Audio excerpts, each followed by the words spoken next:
ও অভিনন্দন। আজকের আমাদের বিতর্কের মূল বিষয় হলো do you think free education open opportunities for everyone on limits. আমরা অবস্থান করছি।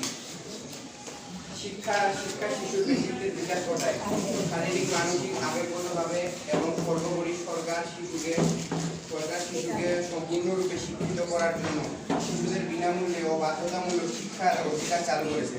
৪৪তম সংশোধন আইন ২০০২ একটি মৌলিক অধিকার হিসেবে ৬ থেকে ১৪ বছর বয়সী সমস্ত শিশুদের বিনামূল্যে এবং বাধ্যতামূলক শিক্ষা প্রদানের জন্য ভারতের সংবিধান অনুযায়ী অনুচ্ছেদ ২১-এ সন্নিহিত করেছে।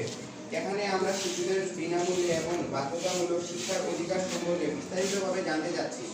শিক্ষা কেমন হওয়া উচিত, এই বিতর্কিত কখনোই শেষ হবে না। শিক্ষা ও সভ্যতার